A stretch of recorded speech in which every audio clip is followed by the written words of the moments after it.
Hello, and welcome to the February Instructional Tech Coaching newsletter. Pardon any randomness noise this time around. I'm hoping my microphone fixes that, but we'll see. But we currently have elementary gym class going on, and you can see I'm in a lovely location. As happens when you're a traveling staff member, you have unique locations. Each month I have a theme. This month's theme is 3D design and modeling. So if you have not looked at or used Tinkercad with your students before, this might be a great opportunity to have me come in and just kind of show them how it works. Forms versus shapes, 2D versus 3D, buildings, designing inventions, three-dimensional digital model of the solar system. I mean, really, like, the possibilities are endless. So the National Ed Tech Plan was just released like last week. TLDR, too long, didn't read. You can check out the summary of that instead. One of the spotlights was the sharing of instructional tech coaches between districts, aka the job I have with the Learning Technology Center of Illinois. So our actual program of hiring tech coaches and using that cost savings of sharing us across districts was actually highlighted. So yay us. We know that staffing is kind of hard right now. And one of the things we can do, not only to try to attract new teachers and fill positions, but how can we retain those that we have? How can we show them that they are valued and we want to keep them around? So one thing you can do to provide teacher support, instructional coaching. Let me help you out. And then the last news item that I kind of linked out to is the IPA, which is the Illinois Principals Association. They have a bill tracker that you can actually look and see what bills are currently going through legislation. And I found it kind of interesting seeing what's kind of the hot topics in education legislation. Under currently listening and reading, I've got a couple of podcasts for you. I'm about to start a book study with my fellow coaches, so I do have a physical book coming up to talk about, but this month, some podcasts you might want to check out. One is Angela Watson's Truth for Teachers podcast.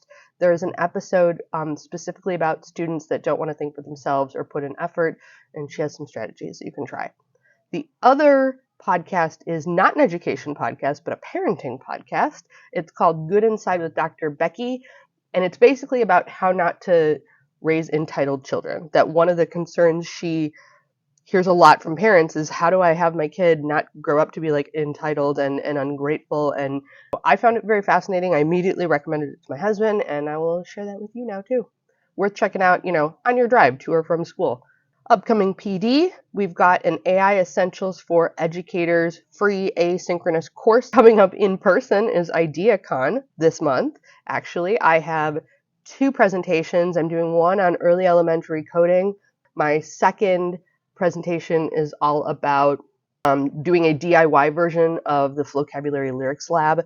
This weekend is the Winter Now conference with the Art of Education. So this is very specific, very niche for my art teacher friends. And I'm going to be talking about Adobe Express, which is my new favorite love. You've probably heard me talk about it. Maybe you want me to shut up about it. I don't know.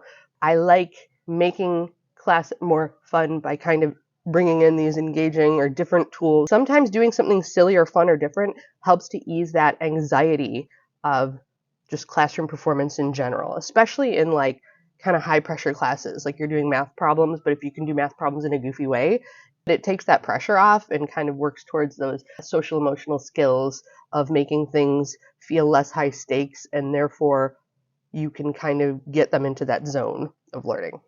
Let's talk about our Google and our Apple stuff. A really fun little video about the trends and things that were most searched for on Google. Then I have an article that is how to choose when to use Google Search versus Google Bard. Google Bard is kind of like the Google version of ChatGPT.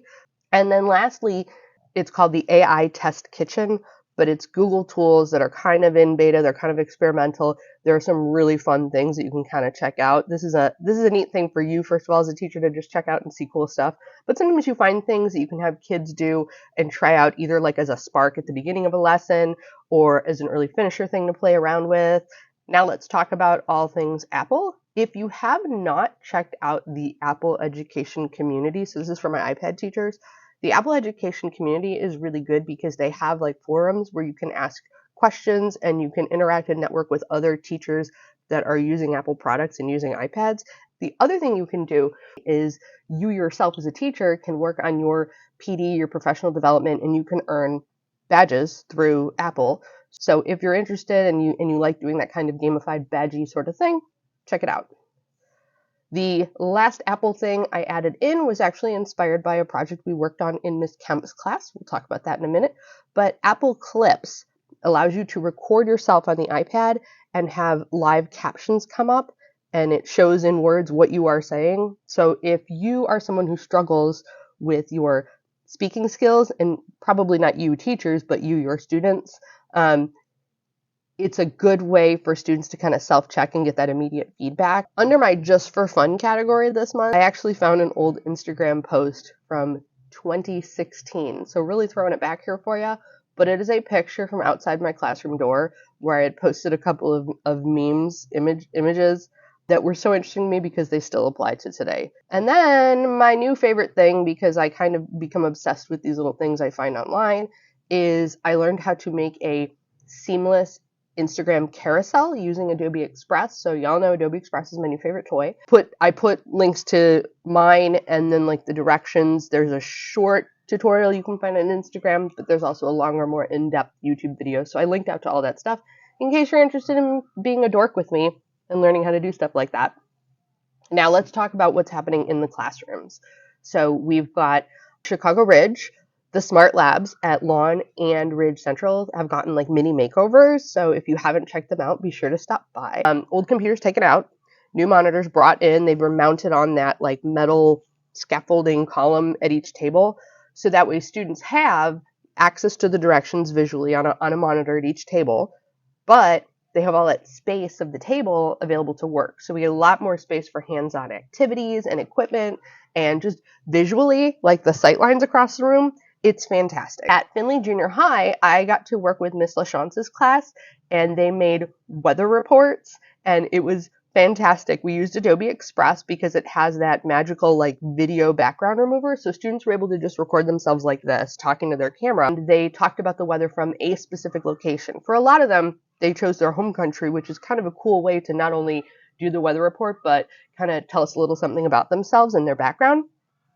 Mrs. Nolan's class at Ridge Central is using AI to work on their writing skills. So we used Adobe Express, again, favorite new tool, to use the text-to-image generator to create silly or funny pictures. And then they wrote a simple 2 to 3 sentence story about it, and we turned it into a slide deck, Google Slides.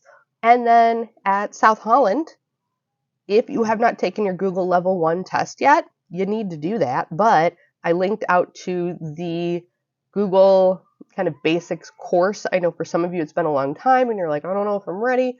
Go through this course, refresh, review. I think you'll find that you know most of this stuff, but I would love to see more teachers taking their tests, passing their tests, so that I can celebrate you. So let's get on that. I also have a quick review of our Tech Institute Day, which I had a blast. I heard a lot of good feedback about it, and it just makes me want to like bigger and better for next year. But the grand finale, we had a 1 in 3. Teachers talked about one thing for 3 minutes.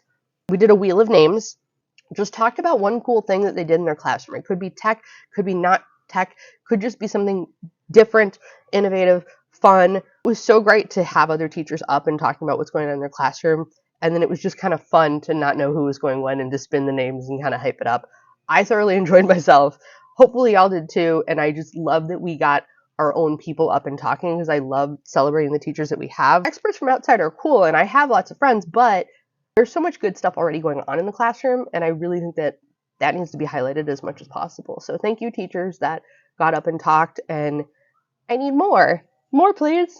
Mrs. O'Shea's class at McKinley, we did microbits. Microbits are like little tiny circuit boards that have an LED panel, and we learned how to code and program these microbits to do different things, like create a little flashing heart. We did how to create scrolling text on your microbit, and we even learned a program where you could shake the microbit and it became digital dice, so it would come up with a number when you would shake it. At Greenwood, students in Mrs. Kemp's second grade class recorded short videos with tips on how they practice self-care and show self-love and how to be kind to yourself. It was very cute. Like real quick, one sentence, like tips from each student, and we use clips to record it.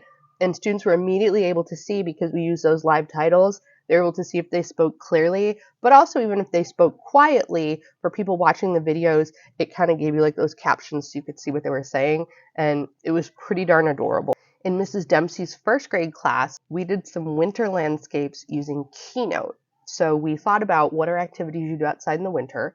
We took pictures of ourselves kind of acting out those activities, throwing a snowball, building a snowman, riding on a sled, skiing down a mountain, and we used the background removal tool to put just ourselves in the picture, and we used the drawing tools and the inserting shapes tool to kind of complete that winter scene. So that was a pretty fun way to learn how to use Keynote in a new and different way. And then lastly, I wanted to focus on our Tinkercad project.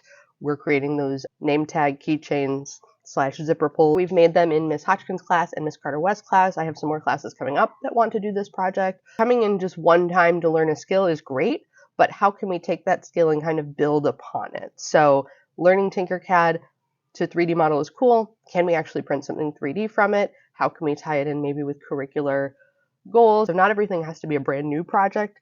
It's just enhancing and enriching what we already do, or using the tech and the tools to lower that anxiety or the pressure and the inhibitions that kind of keep students from feeling motivated or wanting to try. I will talk to y'all soon. Have a great February. Bye.